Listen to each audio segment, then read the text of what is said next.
오늘 우리들이 나눈 본문의 말씀은 성탄의 계절이 되면 찬송과 또 캐롤로도 많이 불려지는 유명한 대목입니다. 핸델의 메시아 중에 Comfort My People이라는 곡이 있습니다.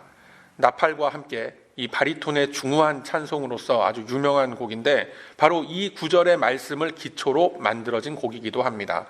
그리고 많은 성가곡들이 오늘 본문의 말씀을 기초로 해서 만들어져 이 계절에 우리들의 마음을 메시아의 탄생과 예수님 오신 날을 기대하는 그러한 마음으로 이끌어 주곤 합니다. 본문 1절의 말씀을 보면 내 백성을 위로하라, 내 백성을 위로하라 라고 하셨습니다. 그리고 2절의 말씀을 보면 너희는 정다이 예루살렘에 말하며 라고 하셨습니다. 이 의미를 원어적인 표현으로 좀 더 정확하게 살펴보면 위로하여 설득하여 자리를 털고 일어나게끔 한다라는 그런 의미가 담겨 있습니다.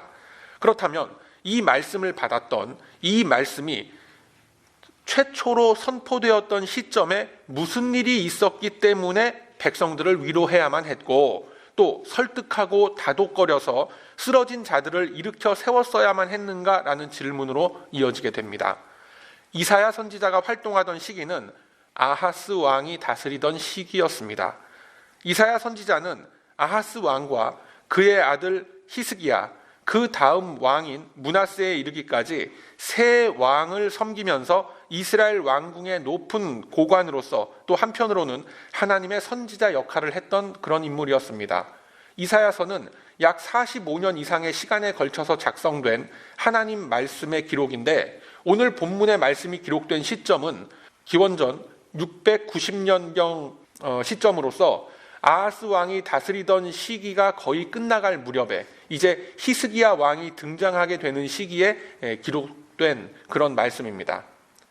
언제 기록되었던 간에 그게 뭐 이렇게 대수냐라고 생각하실 수도 있겠지만 이 말씀이 의미하는 바와 이 말씀이 주어지게 된 배경을 살피는 것이 무엇보다 중요한 것은 이 말씀의 흐름 속에 메시아의 탄생과 신약 시대를 살아가는 성도들이 받는 구원의 원리와 근거가 다 녹아들어가 있기 때문에 그렇습니다. 오늘 본문의 원인이 되는 말씀은 이사야 7장에 일어났던 사건이 이 원인이 되는 겁니다. 아하스가 왕위에 오른 지 얼마 지나지 않은 시점에 본문의 말씀이 기록된 시점과는 그러니까 한 20년가량의 시간 차이가 나는 거죠. 7장의 말씀 보면 이사야 7장의 말씀을 보면 아람의 왕 르신과 북이스라엘의 왕 베가가 연합군을 형성해서 남유다를 침공합니다. 일단 가까스로 1차 전투에서는 막아내긴 했지만 워낙 적들의 세력이 크고 강했기 때문에 이제 이스라엘의 운명은 바람 앞에 등불 신세였습니다. 이사야 7장 2절의 말씀에서는 아하스 왕의 마음이 폭풍 앞에 놓인 나무와 같이 흔들렸다라고 묘사하고 있습니다. 당시의 시대적 정황 속에서는 당연한 일입니다. 호시탐탐 남쪽을 노리고 있었던 그 북이스라엘이 이제는 아람이라는 강력한 외세까지 등에 업고 공식적으로 전쟁을 걸어오는데 사실상 남유다의 운명은 이제 북이스라엘과 아람 연합군의 손에 달려있다라고 해도 과언이 아닌 겁니다.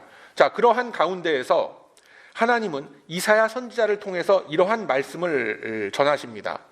그들이 심히 노할지라도 연기나는 두 부직갱이 그루터기에 불과하니 두려워 말며 낙심치 말라라고 말씀을 전합니다.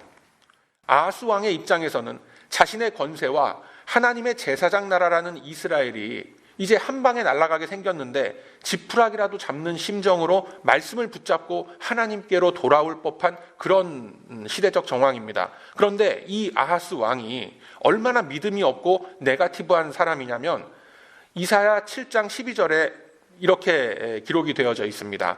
나는 구하지 않겠습니다. 나는 하나님을 시험하지 않겠습니다 라고 합니다. 이 얼핏 읽어보면 매우 겸손해 보이는 그런 멘트인데 사실은 그 정반대가 됩니다. 이게 무슨 얘기냐면 하나님이 개입해 봤자 이제 다 소용없는 일이 될 겁니다. 괜히 내가 하나님 믿는다고 기대했다가 안 돼서 발등 찍히느니 그냥 내 팔자에 맡기고 말렵니다 라는 그런 대답인 거예요. 자신이 섬겨야 하는 이스라엘이라는 나라가 어떻게 세워졌고 어떻게 이제까지 유지된 나라인지 전혀 인식하지 못하는 미련하고도 교만한 아하스 왕입니다. 그런데 이어지는 하나님의 말씀은 더 이해할 수 없고 황당한 것 같은 내용이 이어집니다. 이사야 7장 13절 이하에 청하건대 내 말을 듣거라. 하나님이 하시겠다는 일을 내가 작은 것으로 여겨서 하나님을 괴롭게 하려고 하느냐라고 꾸짖으시면서 14절 이하에 아주 유명한 말씀을 기록해 놓고 계시죠. 주께서 친히 징조로 너희에게 주실 것이라. 보라, 처녀가 잉태하여 아들을 낳을 것이요 그 이름을 임마누엘이라 하리라. 그가 악을 버리며 선을 택할 줄 알 때가 되면 버터와 꿀을 먹을 것이라. 이 아이가 악을 택하며 선을 행할 줄 알기 전에 너를 괴롭혔고 네가 미워하던 두 왕이 패하게 되리라 라고 말씀하십니다. 자, 아하스 왕의 입장에서 이 말씀 귀에 들어올까요? 안 들어올까요? 안 들어오죠. 아하스의 심정이 지금 어떻겠습니까? 아니, 당장 내 앞에 닥친 문제가 태산이고 이제 불과 몇 달 후면, 아니 며칠 뒤면 북이스라엘과 아람의 대군이 다시 쳐들어올 텐데 도대체가 이런 식이니 내가 하나님을 믿을 수가 없단 말이야. 당장 급한 일은, 나에게 당장 필요하고 급한 일은 나 몰라라 하면서, 아니 한 아기가 태어나? 그 한 아이가 태어나서 뭘 어쩌겠다는 거냐. 그러면 그 아기가 태어나는 동안 우리 남유다는 그냥 망하라고? 내가 이래서 하나님 안 믿는다니까. 이렇게 얘기하는 거예요. 지금 요즘도 이렇게 비슷한 상황은 이어지고 있죠. 내가 이래서 교회 안 다닌다니까. 뭐 기도하면 다 된다며. 되긴 뭐가 돼. 아니 도대체가 말이 되는 소리들을 좀 해야지. 이렇게 화를 버럭내는 것과 똑같은 상황이에요. 그럼에도 불구하고 하나님의 말씀은 거침없이 선포됩니다. 지금 풍전등화 상황에 있는 요아스 왕과 이스라엘 백성들이 누구를 위로하고 뭐 할 처지가 되겠습니까? 누군가가 설령 이들을 위로한다고 해도 그 어떤 말로써 이들의 불안감과 초조함과 좌절감을 위로해 줄 수 있겠습니까? 없지요. 그들에게 필요한 것은 뜬구름 잡는 것과 같은 한 아기의 탄생이 어쩌고 저쩌고 하는 것이 아니라 당장 주변에 이스라엘의 그나마 우호적인 족속들이라도 다 끌어모아서 연합군이라도 조성을 해야 할 그럴 형편입니다. 당장 남유다의 문명이 바람 앞에 촛불인데 하나님께서는 당신 백성들의 위급함을 보면서도 그냥 강 건너 불구경하듯이 왜 그렇게 하실까요? 아하스 왕 때에 일어난 이 사건을 놓고 당시 사람들은 아무도 이 말씀이 장차 일어날 메시아의 성육신 하심이다라고 생각하지 못했습니다. 그저 궁정 대신이었던 이사야 선지자의 선포였기 때문에 그냥 막연한 위로의 추상적인 표현 정도로만 생각을 했었을 겁니다. 당시 시대 상황 속에서 한 아기의 탄생이라면 실제로 궁중에 있는 왕의 후궁들 중에 한 사람이나 가까운 사람들의 가족 중에 누군가의 가정에서 아기가 태어난다라고 생각하고 말았던 겁니다. 그러나 이 예언은 실제로 700년 후에 베들레헴의 한 마구간에서 이 땅에 육신을 입고 내려오신 성자 하나님의 실제적 사건으로 연결된 것입니다. 그렇다면 앞서 질문을 던진 것과 같이 하나님은 왜 당장 아하스 왕과 이스라엘이 당면한 국가적인 위기는 도와주시지 않고 먼 훗날 이스라엘이 다 멸망한 후에 성자 하나님을 이 땅에 보내셨을까요? 하나님은 이스라엘의 역사를 통해서 그들뿐 아니라 이 시대를 살아가는 우리들까지 다 아우르는 구원의 그 큰 그림을 그리고 계셨던 겁니다. 하나님이 이스라엘을 버리신 것 같지만 사실은 이스라엘이 하나님을 버린 거죠. 사실 하나님은 계속해서 이스라엘에게 그들이 받은 소명 안으로 돌아올 기회를 꾸준히 베풀어 주셨더라 했습니다. 그러나 그 기회를 번번이 걷어찬 것은 다름 아닌 이스라엘 자신이었습니다. 하나님께서는 이미 가나안 땅에 들어간 직후부터 하나님을 배신하고 가나안을 정복하기는커녕 그 땅에 있던 이방 족속들과 융화되어가는 이스라엘을 놓고 심히 한탄을 하셨더라 했습니다. 사사시대의 혼란을 거쳐서 다윗 왕조를 세워주셨지만 불과 100년을 제대로 넘기지 못하고 남북 이스라엘로 분열돼 버립니다. 이제 하나님의 눈은 혈연적 이스라엘을 넘어서 온 열방과 세계로 향하고 계신 겁니다. 왕 같은 제사장으로 모든 열방을 부르심에 하나님의 시선이 맞춰져 있다라는 것을 우리는 읽어낼 수 있어야 하는 겁니다. 결국 이스라엘은 당장 눈앞에 닥쳐있는 아람 연합군의 직접적인 위협으로부터는 일시 벗어나게 되지만 결국은 국군이 쇠퇴하고 멸망하는 수순으로 접어들게 되는 겁니다. 아하스 왕 이후에 히스기야가 등장을 해서 아주 선정을 펼칩니다. 다윗 이후에 최고의 성군이라는 소리 들을 정도로 잘합니다. 그러나 그 역시 자신의 성공과 이스라엘의 부흥이 하나님의 자비와 하나님의 긍휼에 의한 도움이었음을 망각해버리고 교만함을 드러냈고 자신의 치적을 자랑하기에 바빴습니다. 그 대목이 바로 오늘 우리가 나눈 본문 바로 앞장 이사야 39장 1절에서 3절에 잘 나타나 있습니다. 하나님은 히스기야의 생명을 15년 연장시켜 주셨고 아수르 왕 산헤립의 대대적인 침공으로부터 막아주셨습니다. 그러자 이제 의기양양해지고 기세가 오른 이 히스기야는 바벨론에서 온 사신들, 실제로는 첩자들이죠. 그 첩자들에게 나라의 모든 재물과 무기 상태와 이 소유물들을 다 공개하면서 자랑하기에 바쁩니다. 결정적으로 이스라엘은 이 사건으로 돌이킬 수 없는 진노를 사게 되고 이사야 선지자의 날선 비판이 담긴 예언의 말씀을 듣게 됩니다. 이사야 선지자는 이스라엘이 결국 하나님의 심판으로서 바벨론에 의해서 완전히 박살나게 될 것임을 천명했고 실제로 이스라엘은 히스기야 왕 이후로 급속한 몰락의 길을 겪게 됩니다. 오늘 우리들이 나눈 본문의 말씀은 바로 이러한 시대적 배경 속에서 이제 더 이상 이 땅의 나라와 이곳의 권세로서는 더 이상 하나님의 영광을 드러낼 수 없고 하나님 나라의 통치를 실현할 수 없다라는 것을 우리들에게 선포하는 대목인 것입니다. 이제 어떤 왕이 나타나서 하나님 앞에 읍소를 하건 말건 간에 다 죽게 생겼으니 도와주소서라고 간구하건 말건 하나님의 계획은 이제 앞으로 태어날 한 아기에게 맞춰져 있는 겁니다. 우리가 앞서 살펴봤던 이사야 7장에 처녀가 잉태하여 아들을 낳을 것이요 그 이름을 뭐라고 하라고요? 임마누엘이라라. 어떤 분들은 그 이름을 할렐루야라 하라 이렇게 하시는 분들도 있어요. 근데 우리들은 그렇지 않습니다. 임마누엘 꼭 기억해 주시길 바랍니다.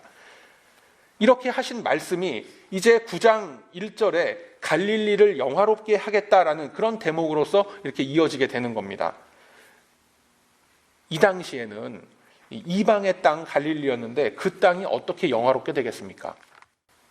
바로 이사야 9장 6절에 한 아기가 우리에게 낳고 한 아들을 우리에게 주신 바 되었는데 그 어깨에는 정사를 메었고 그 이름은 기묘자라 모사라 전능하신 하나님이라 영존하시는 아버지라 평강의 왕이라 할 것임이라 라고 하셨기 때문에 그렇습니다.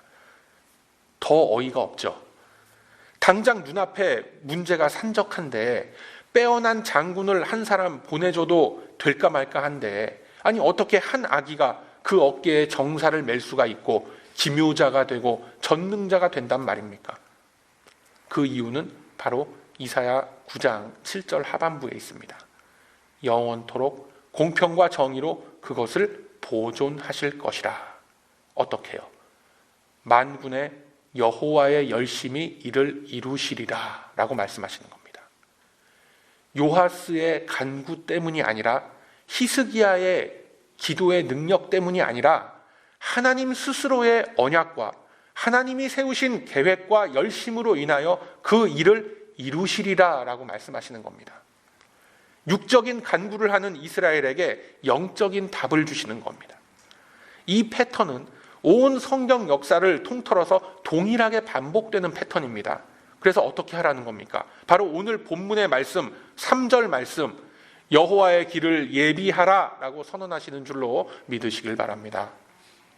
이제 하나님께서 친히 이루시는 이스라엘과 열방 구원의 역사가 이 땅에 이루어질 터이니 너희들은 일어나 그 길을 예비하라 라는 말씀입니다. 그런데 어디서 어떻게 예비하라는 겁니까? 광야에서 사막에서 예비하라 라고 하셨습니다. 뿐만 아니라 그 대로를 평탄케 하라 라고 하셨습니다. 고르지 않은 곳을 고르게 하며 험한 곳을 평지가 되게 하라 라고 하셨습니다. 우리들은 사실상 이 모든 결과를 다 알고 이 말씀을 보고 있지만 이사야 선지자 당시의 사람들은 도대체 이게 무슨 말씀인가 알 길이 없었을 것입니다. 하나님께서는 마치 수수께끼와도 같은 이 말씀, 도저히 이루어지지 않을 것만 같은 이 말씀을 통해서 우리들에게 이 귀한 음성을 주시는 줄로 기억하시길 바랍니다. 여호와의 길이라고 표현되는 것은 당연히 이 땅에 구세주로 오신 예수 그리스도의 탄생과 그의 생애와 죽으심과 부활하심, 승천하심을 의미하는 겁니다. 그렇기 때문에 그 사실을 믿는 모든 하나님의 백성들은 예수님께서 이루신 구원의 여정 속에 동참하는 것이며 그 믿음으로 인하여 우리들은 구원을 얻게 되는 것입니다. 그런데 그 길이 결코 쉬운 길이라고 하시지 않으십니다.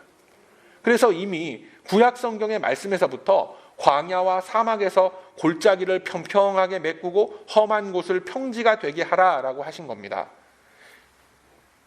이 신약의 시대를 살아가는 우리들에게 여호와의 길이라는 것은 육신적, 물질적인 질서 속에서의 부유함, 부강함과 부흥을 의미하지 않습니다. 예수님께서는 구원의 대로가 활짝 열렸다, 시온의 대로가 뻥 뚫렸다라고 하셨는데 막상 가까이 다가가서 보니까 그 길은 좁은 문이요, 그 길은 험한 길이더라라는 거예요. 예수님 시절에 많은 이들이 메시아의 탄생과 그분이 이루실 길을 기대하면서 들떠 있었습니다. 예수님께서 가시는 곳마다 많은 이들이 모여들었고 열광을 했습니다. 그러나 하나님이 말씀하시는 여호와의 길, 메시아의 길은 영적인 세상을 비춰주는 길입니다. 여기서 우리들은 이 시대에도 동일한 오해와 착각을 하는 경우를 참 많이 보게 됩니다. 많은 이들이 희망을 걸고 기대를 갖는 것을 보면 어디에 그 기대를 두느냐면 현실 속의 정치, 경제, 교육으로서 이 세상을 바꿀 수 있다라고 여깁니다. 물론 바꿀 수 있습니다. 노동 환경이 개선되고 건널목마다 CCTV가 다 세워지게 되고 모든 행정 절차가 간편해지면서 합리적으로 다 바뀌어 나갈 수 있습니다. 학생들은 입시 지옥에서부터 조금이라도 벗어날 수 있게 되고 대학생들은 등록금의 부담과 취업난에서부터 조금이나마 숨통을 트이게 될 것입니다. 그리고 과거 암울했던 그 역사 속에서 억울하게 죽음을 당했던 수많은 피해자들과 그 유가족들의 원한이 어느 정도 해소될 것입니다. 기회의 균등과 과정과 결과의 정의로움이 분명히 상당 부분 이루어질 수 있습니다. 소위 말하는 국태민안의 안정이 분명히 이 땅에 이루어질 수 있습니다. 그런데 그렇다고 해서 우리의 영혼의 문제, 본질적인 인간 내면의 죄 문제가 해결이 됩니까? 자본주의로도 안 되고 사회주의로도 안 됩니다. 민주주의로도 안 되고 독재 체제로는 더더욱 안 됩니다. 그러면 무엇으로만 이 본질적인 문제가 해결 가능하겠습니까? 오직 하나님의 통치가 온전히 이루어질 때만 되는 줄로 여러분 꼭 믿으시길 바랍니다. 요즘 보면 일부 목회자들이 이러한 사실들을 믿지 못하고 자신이 뭔가를 해보겠다라고 강단에 서서 말씀을 전해야 될 분들이 엉뚱한 곳에 가서 마이크를 잡고 정치적인 발언들을 막 쏟아내는 그런 모습들을 많이 보게 되죠. 참으로 이 개탄스러움을 금할 길이 없습니다. 정말 그분들을 위해서 우리가 참 많이 기도해야 될 줄로 믿습니다, 여러분. 그런 것으로는 바뀌지 않습니다, 여러분. 하나님의 나라는 이 땅에 있지 않습니다. 우리들의 심령 속에 있고 우리들의 삶의 모습 속에 거하는 것이 바로 하나님의 나라가 될 줄로 믿습니다. 여러분, 빌라도 앞에 선 예수님에게 내란 선동과 신성 모독과 온갖 각종 죄악들이 다 붙었습니다. 내 죄를 내가 알겠느냐라고 묻는 빌라도에게 예수님이 뭐라고 대답하셨습니까? 내 나라는 이 세상에 속한 것이 아니올시다라고 대답을 하셨습니다. 요한복음 18장 37절에 보면 예수께서 대답하시되 내 말과 같이 내가 왕이니라. 내가 이를 위하여 났으며 이를 위하여 세상에 왔나니 곧 진리에 대하여 증거하려 함이로다. 무릇 진리에 속한 자는 내 소리를 듣느니라 라고 말씀하셨습니다. 여러분, 우리 기독교는 전혀 다른 가치 질서 위에 존재하는 유일한 진리임을 꼭 믿으시길 바랍니다. 하나님은 우리에게 예수 그리스도로만 이루어질 수 있는 이 세상과는 전혀 다르고 유일무이한 이 가치 체계를 우리에게 주셨습니다. 그런데 문제는 연약하고 미련한 우리들이 그것을 곧잘 받아들이지 못한다라는 것입니다. 그래서 본문 2절 말씀에 정다이 예루살렘에 말하며 라고 하셨던 겁니다. 즉 마음에 닿도록 말하라 라고 하셨습니다. 앞서 말씀드렸다시피 설득하고 다독거려서 일으켜 세우는 곳까지 이끌고 가라라는 말씀입니다.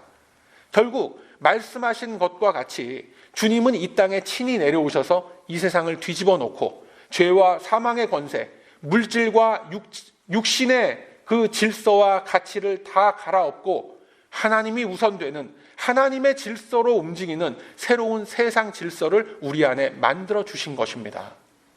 여러분, 우리들은 이미 이 결과를 다 알고 이 말씀을 보지만 이사야 선지자 시대의 사람들, 예수님이 이 땅에 계시던 시절의 그 사람들은 이 말씀을 듣고도 다들 답답해했습니다.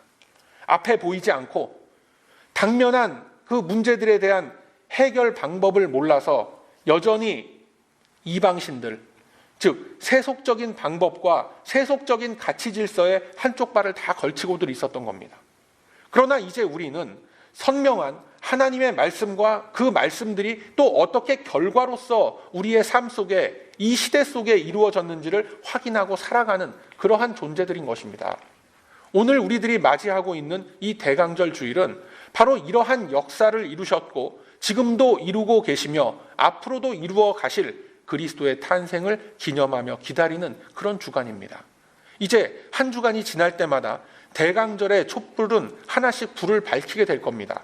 예배당에 장식된 이러한 초에 불을 붙이는 것은 이 땅의 생명의 빛으로 오신 예수님의 빛을 기념하는 겁니다.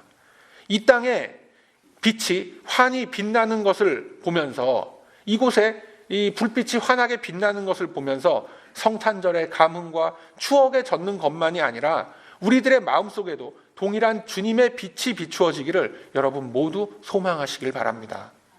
그래서 오늘 본문의 말씀이 우리에게 주어진 줄로 믿습니다. 나의 필요와 나의 요구를 간구하는 우리들의 심령 앞에서 주님은 간절하게 외치시는 겁니다. 내 백성을 위로하라. 내 백성을 위로하라. 그걸 위로해서 뭐 하려고요? 주의 길을 예비하는 주님의 길을 준비하는 자리에 서서 저와 여러분을 그 자리에 세우시기 위해서라는 겁니다. 그럼 그 길 위에 서게 되면 뭐가 어떻게 달라진다고 합니까? 본문 5절 말씀에 여호와의 영광이 나타나고 모든 육체가 그것을 함께 보리라 라고 하셨습니다. 그렇다면 그 영광이라는 것이 뭡니까? 막연하고 추상적인 어떤 종교적인 감흥을 얘기하는 거예요? 아닙니다.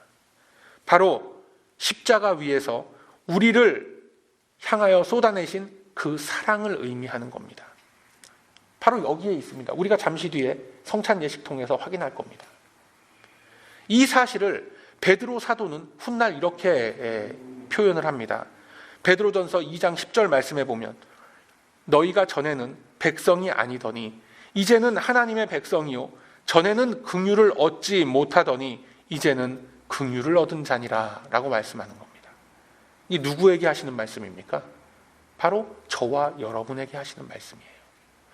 베드로 사도가 그냥 하신 그런 말씀이 아니라 이미 선포된 옛 언약의 말씀을 다시 한번 리마인드 시켜주는 것입니다. 이 베드로전서의 말씀의 그 근거는 호세아 2장 23절의 말씀이에요. 호세아 2장 23절의 말씀을 보면 내가 나를 위하여 이 땅에 심고 긍휼히 여김을 받지 못하였던 자를 긍휼히 여기며 내 백성 아니었던 자에게 향하여 이르기를 너는 내 백성이라 하리니 저희는 이르기를 주는 내 하나님이시라 하리라. 아멘. 이방인이었던 저와 여러분을 이제는 긍휼히 여겨주실 것이며 당신의 백성으로서 삼아 주셨다라고 했습니다. 사랑하는 우리 베다니 가족 여러분, 하나님을 바르게 알고 믿읍시다. 우리 주님은 시간과 역사라는 공간 속에서 일하십니다. 본문의 말씀은 당시 시대상 속에서 이해하기 힘든 일방적인 선포였습니다.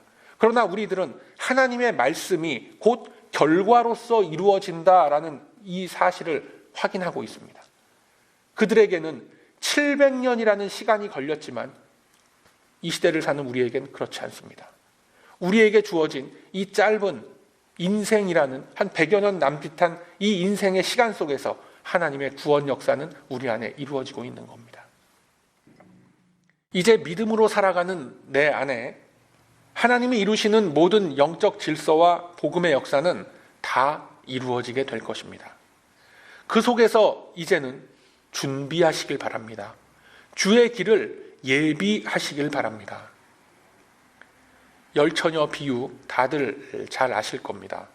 혼인 예식에 들러리로 부름을 받은 이 10명의 처녀들이 기쁘고 들뜬 마음에 꽃단장을 하고 예식이 시작되기를 딱 기다리고 있습니다.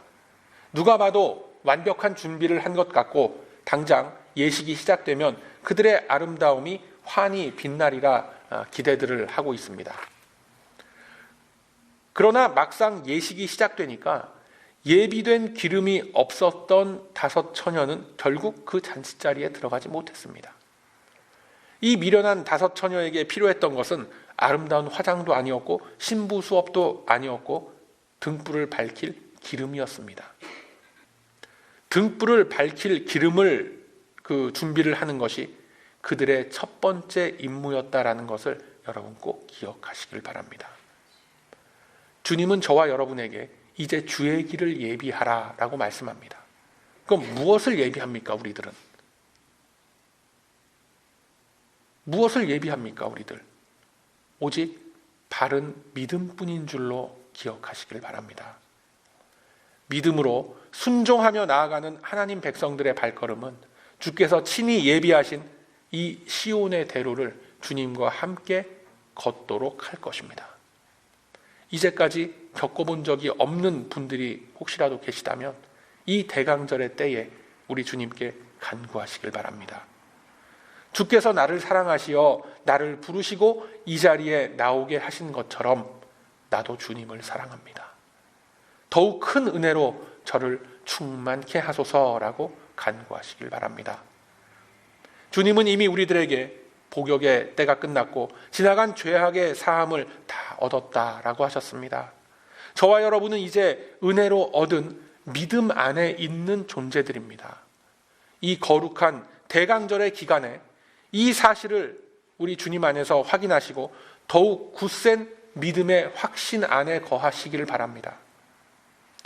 본문의 말씀과 같이 내 백성을 위로하라, 그들에게 이미 해방이 주어졌노라 라는 이 주님의 음성은 저와 여러분을 전혀 다른 주님의 통치가 이루어지는 그곳으로 향하게 하실 것입니다. 그 믿음의 터전에서 결코 떠나지 마시기를 바랍니다. 굳은 결단과 다짐 속에 나아가는 거룩한 성도의 발걸음들 위에 우리 주님께서 친히 예비하신 하나님의 대로는 언제나 활짝 열린 채로 우리들을 맞이해 주실 것입니다. 그러하므로 이제는 죄와 사망의 모든 권세를 멸하시고 우리를 구원하러 이 땅에 오신 대강절의 기쁨과 기다림을 품고 온전히 주님의 길을 예비하며 그 길 위에 서시는 저와 여러분의 거룩한 인생길이 다 되시길 이 대강절 첫째 주일 아침에 주님의 이름으로 축원드립니다. 아멘.